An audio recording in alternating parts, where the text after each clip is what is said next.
সাগরণ সাল কেন্দ্রनि খরনি মন্ত্রী হাসিবেরেनो फाइया दै हापांनि नाकुमानि सामुंनि कक्लामो सालायजानाय केंद्रनि पंचायत राज मंत्री गिरिराज सिंह हास्तेनि पंचायतनि तांबोतांनि ककरकनो दै रिव्यू मीटिंग खालायनाय स्टेट गेस्ट हाउस ते केंद्रीय माइनॉरिटी राष्ट्र मंत्री जॉन बारलबो हापांनि सामुंदै बदलनि तांफां रकबाय कक्लाम सालायनायनि बागै हास्ते सकबायया बरकनो राजाखर आगुलिनि बिरखुं खलानि सिमि लामसुगै नाहारखा केंद्रीय मंत्री प्रतिमा भूमिक ते लगियो कोबुनि आदम रकबो तंबाख्या मिनिस्टर आ रहे हैं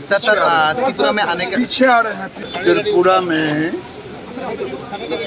जो 30 साल में नहीं हुआ वो 4 साल में डबल इंजन की सरकार जो काम कर रहा है उसका समीक्षा करना, उस काम को आगे बढ़ाना। जैसे आवास में आज तक घर नहीं मिला था, हमने घर देने का काम किया है। अन्य योजना